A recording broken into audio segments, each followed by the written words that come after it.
the ancient world, there was this thing called a suzerainty treaty. And when two nations make a treaty with each other, that's kind of a covenant, isn't it?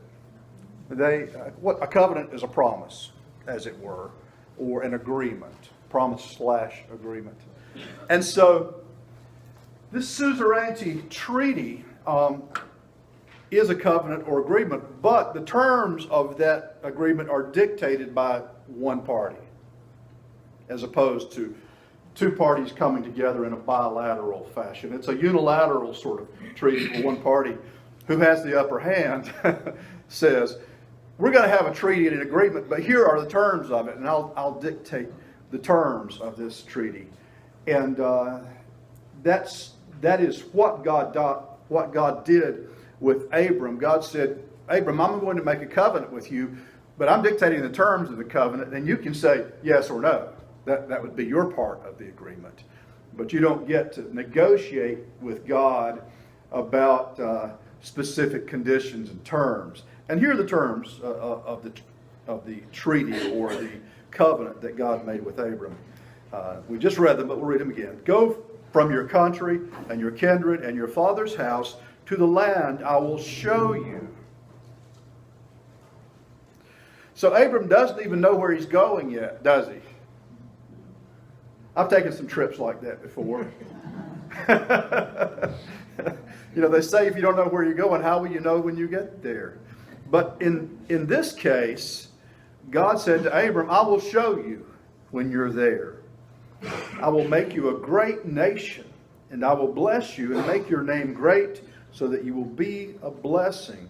I will bless those who bless you, and the one who curses you, I will curse. And in you all the families of the earth shall be blessed.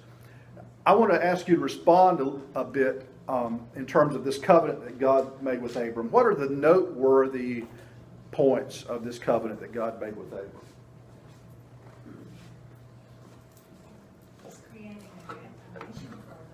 All right, God created a nation. What else? That tells us that Israel really was not a nation prior to this. It was sort of a tribal movement, right? There really was no Israel prior to this. There was just these nomadic Habaru people, these Amorites. Okay? What next? What else did God say? He's going to make his name great. Okay, a great name. He's going to bless them, anyone who blesses them. All right, God's going to bless him. But why is God blessing Abram? What is God's intention for the blessing? Keep him safe. Well, all right, keep looking, keep digging, unless I misread it. Verse 2, I will make you a great nation, I will bless you and make your name great so that you'll be a blessing. How many of you know, make me a channel of blessing today, make me a channel of blessing, I pray. I'm singing poorly, but you know that hymn, right? Don't you think that's God's intent for all of us when God blesses us? You know, did he bless Rick so that Rick can keep the blessing for himself? No. And some of you know that on Sunday morning, often when I pray and thank God for the tithes and offerings that are being given or have been given, I'll say, Lord, please continue to bless us so that we can be a blessing to others in this way. So it's important, isn't it, to remember that we're just conduits. And that is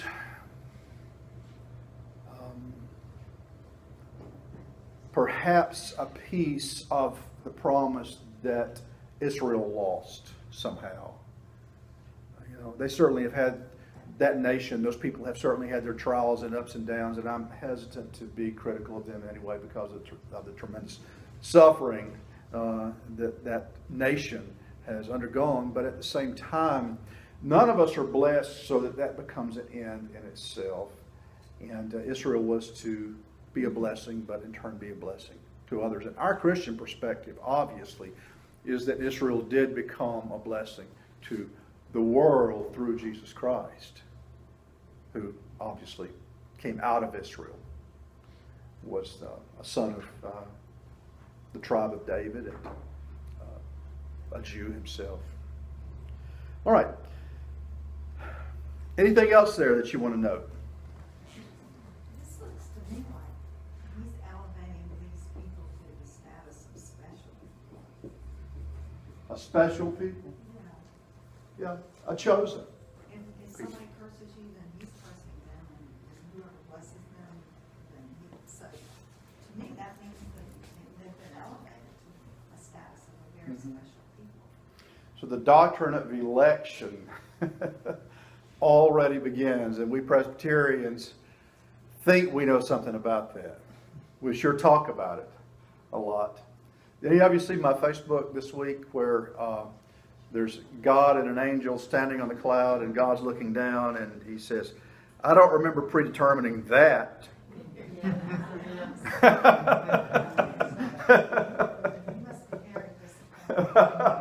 Well, I'm sure that's true. But we do talk a lot about being the chosen people, don't we? We hear that we hear that term bandied about in the Presbyterian Church, and sometimes we call ourselves the frozen chosen because, we can be a little bit that way sometimes. I don't know that Westminster is, but I have certainly been in Presbyterian churches that were pretty icy. Let me see if I can quote Robert Burns here.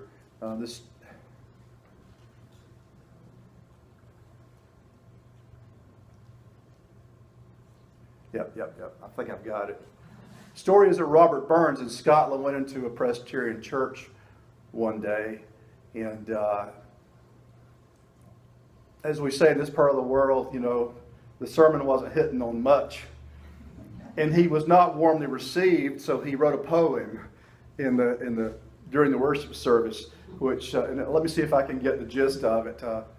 You'll have to hear it in the Scottish brogue, even though I'm not good at that. As cold a wind as ever blew, as cold a church and them but few, as cold a preacher as ever spak, you'll all be hot ere I come back.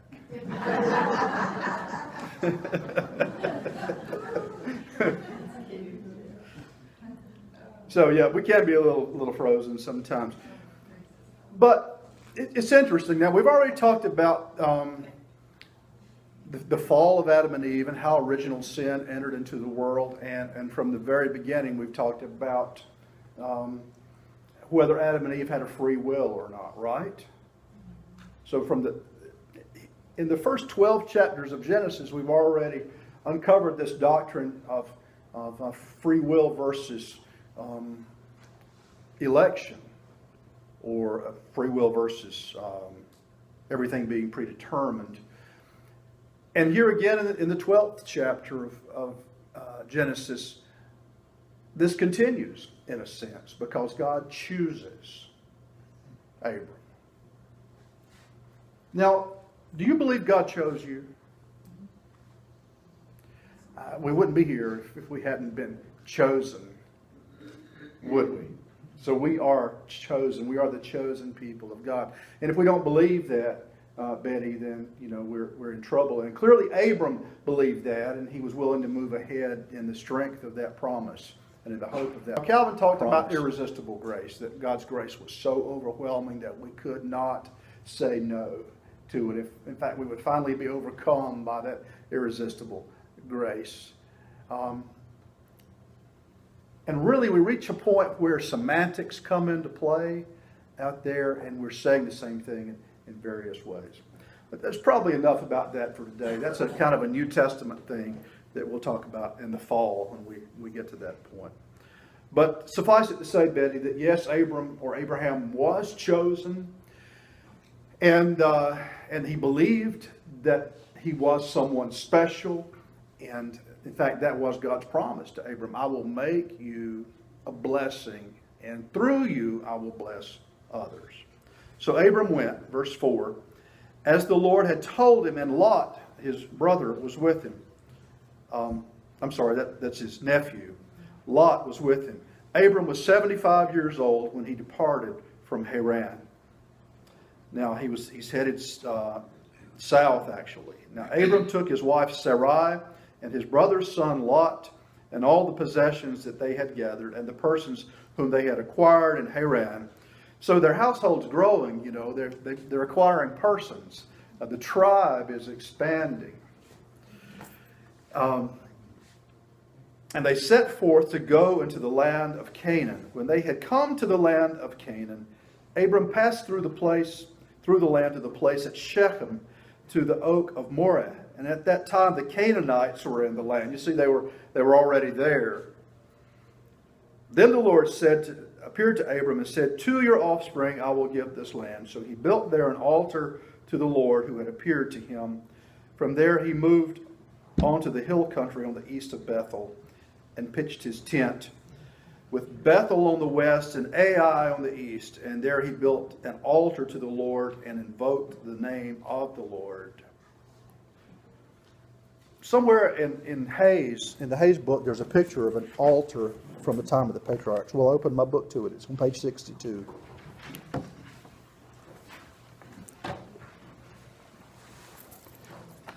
You see that?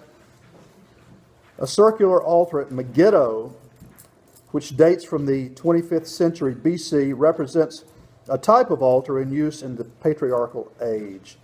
6 steps lead up to the 6-foot-high oval platform, which is 29 feet in diameter.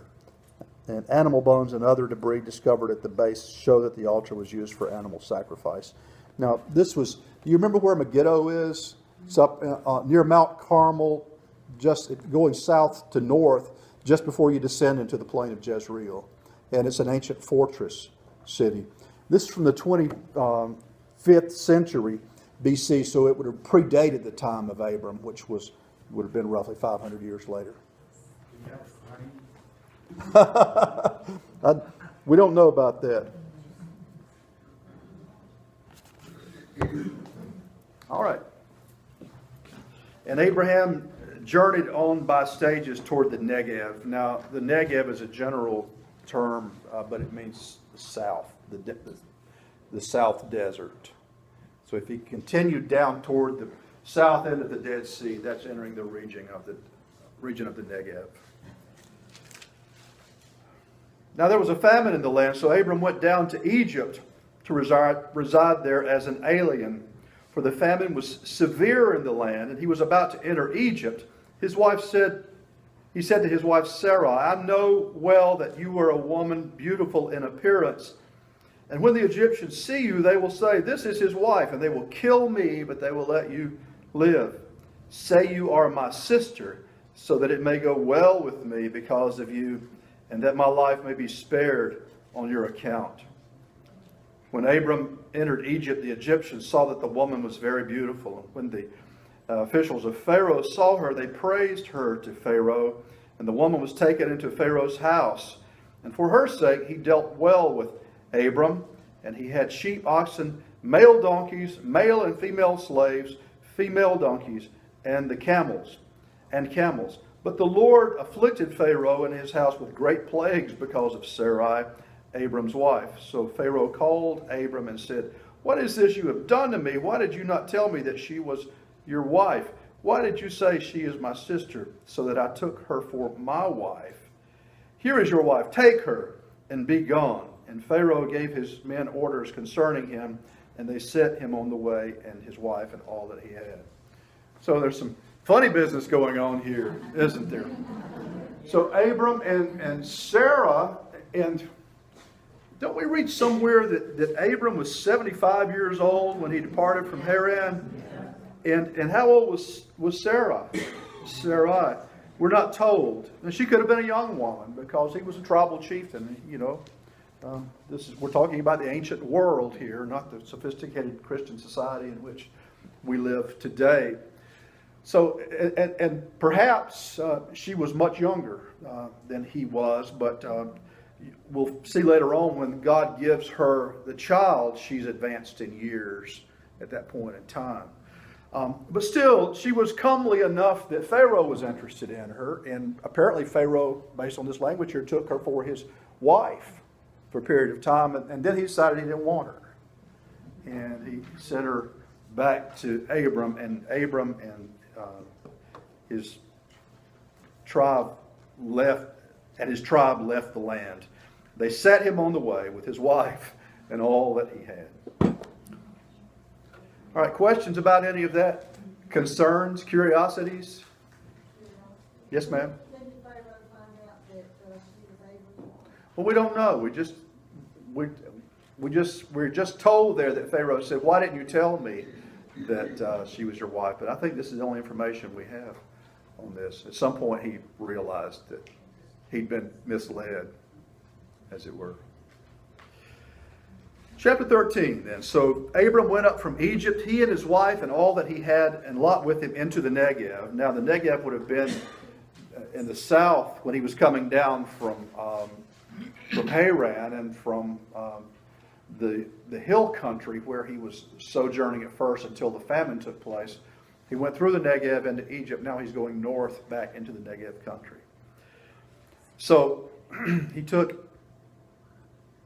he went up from Egypt, he and his wife and all that he had, and Lot with him, Lot was his nephew, into the Negev. Now Abram was very rich in livestock, in silver, and in gold, so he had prospered in Egypt, hadn't he? He journeyed on by stages from the Negev as far as Bethel. The term Bethel means house of God, by the way.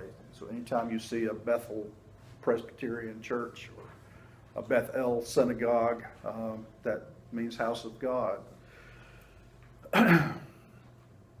To the place where his tent had been at the beginning between Bethel and Ai, to the place where he had made an altar for the first time, and there Abram called on the name of the Lord. Now Lot, who went with Abram, also had flocks and herds and tents, so that the land could not support both of them living together, for their possessions were so great that they could not live together. Both of them had prospered greatly, even in Egypt.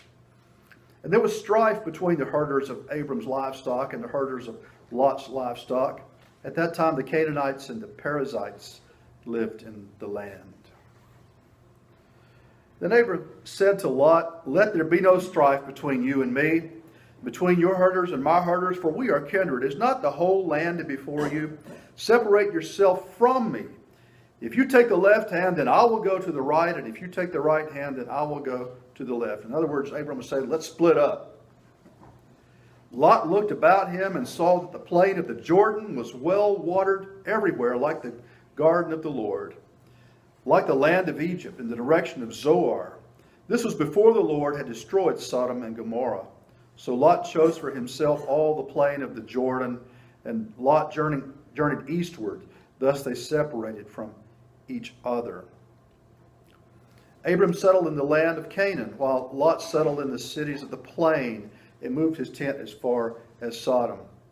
Now the people of Sodom were wicked, great sinners against the Lord.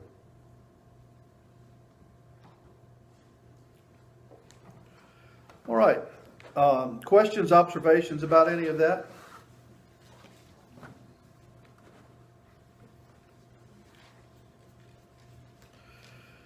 So after Abraham's Egyptian sojourn, he returned. He comes back to Palestine and settles in the place that he settled is called Hebron, Hebron, Hebron. His nephew Lot settled near the ancient city of Sodom, situated by the Dead Sea. Lot and other residents of Sodom, rather than just reading every word of the text here, I'm going to the Reader's Digest version now, telling you the story. Lot and other residents of Sodom were kidnapped and carried north to modern-day Syria. And this happens in chapter 14, verses 13 through 16.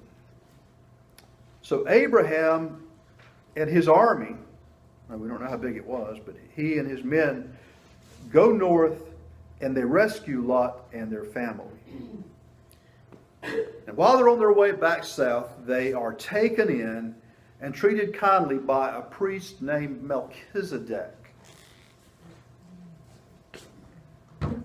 If you read the book of Hebrews in the New Testament, the writer of Hebrews talks about a priest after the order of Melchizedek. Does that sound familiar to you? The thing is, we really don't know what that means, but this Melchizedek character, let me spell that for you in case you're taking notes.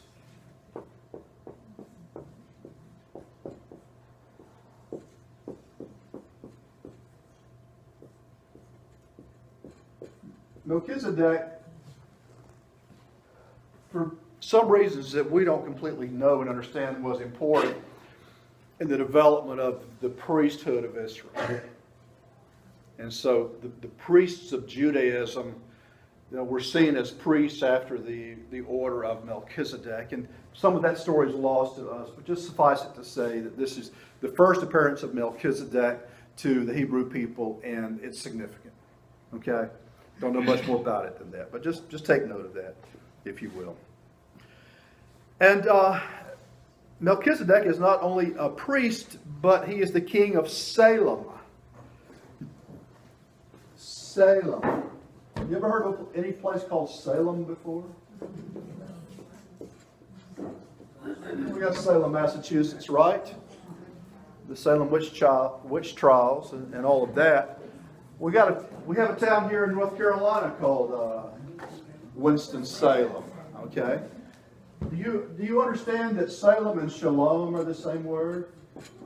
You know what Shalom means?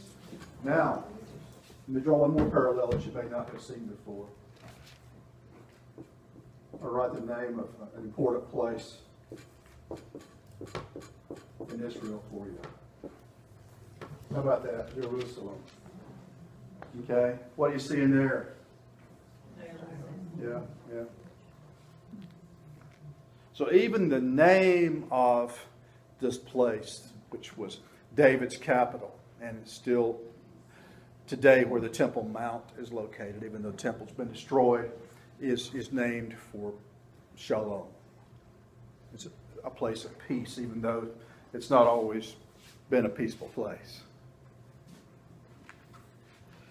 One of the paradoxes of Judaism and our faith and that part of the world as well. Now, Melchizedek was called in the Scripture, and this scriptural reference, if you want to write it down, is Genesis 14, verses 17 through 20. Genesis 14, 17 through 20. Melchizedek is called a priest of God Most High. God Most High. And do you know the little El Shaddai, El Shaddai, that song? Well, El Shaddai means God Most High. Okay, so he's a priest of God of El Shaddai. One of the most significant parts of the Abraham narrative is the covenant that God made with Abraham concerning the land. His promise to Abraham was that he would give him and his descendants all of the land of Canaan forever. That's a pretty big open-ended promise, isn't it? And it's very inclusive. Chapter 15, verses 17 through 20. Let's read that, because it's important. 15, 17 through 20. Now, beginning with verse 17 here, what we have is this. It seems very weird to us as we read it, but obviously this was in the old days the way a covenant was made. We have to remember that these people that we're talking about are transitioning from, they are just beginning to understand who God is. We've not even yet reached the point where Moses goes in the wilderness to this burning bush, and as this voice is speaking to him out of the burning bush, Moses really has no idea what's going on here. And he says, when God says to Moses, go down to Egypt and tell Pharaoh to let my people go, what does Moses have to say? Well, who should I tell them sent me? He's clueless, you see. And so, even with the patriarchs, God is working with the patriarchs, but the patriarchs really don't understand. They do not have a full understanding of who God is, and they're coming out of polytheism. You know, polytheism is, of course, the belief in many gods. And I think what an amazing thing this thing, this revelation was to Abram when he realized that the God who made the universe has chosen me, Betty.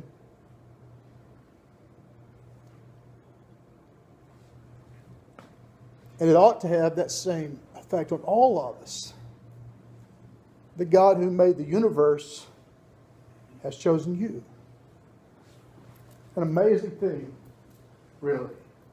So, what got me off on this tangent, and I hope it won't seem like a tangent when I bring it back to verse 17, is that what we see happening here in verses 17 through 20 is, or 21, is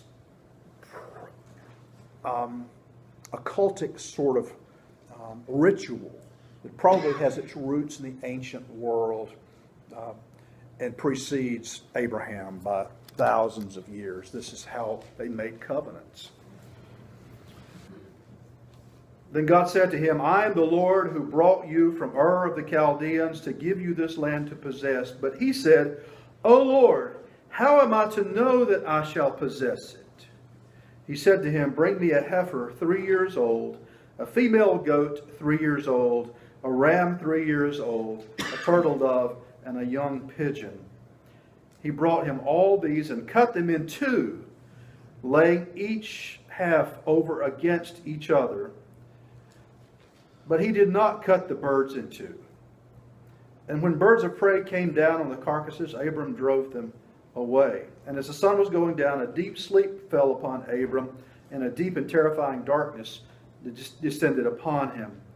And we'll move over to verse 17 now. When the sun had gone down and it was dark, a smoking firepot and a flaming torch passed between these pieces. On that day the Lord made a covenant with Abram, saying, to your descendants I give this land, from the river of Egypt to the great river. All right, so the river of Egypt is what river? The Nile, okay? To the river Euphrates. Where is that? Way up in Babylonia, right? The land of the Kenites, the Kenizzites, the Cadmonites, the Hittites, the Perizzites, the satellites, and the electric lights.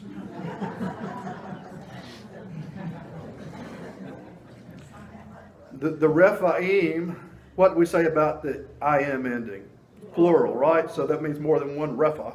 The Amorites, the Canaanites, the Gerishites, and the Jebusites. That included just about the whole known world in those days. So you see what a huge promise this was that God gave to Abram.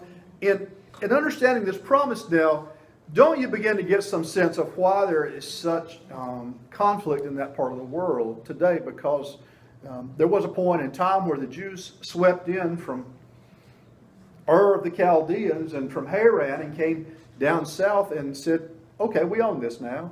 Y'all get out. Or at least let us rule over you. And the people who were already there didn't take kindly to that and still don't today. And so that's still, that patch of ground is still being fought over even now. One of the most significant parts, the Jews have never forgotten this promise and still adhere to it today as justification for their presence in Israel and even in some of the disputed parts of Palestine, the West Bank, for example, Gaza, and the Golan Heights and others. This does not represent a problem for the Palestinian. This does represent a problem for the Palestinian natives of the region. So 4,000 years later, and remember, we think Abraham's conquest or Abraham's call took place around 2000 BC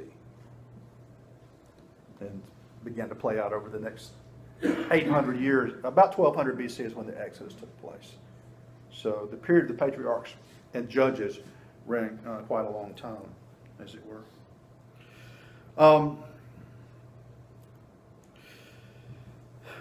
God had promised to make Abraham a father of nations.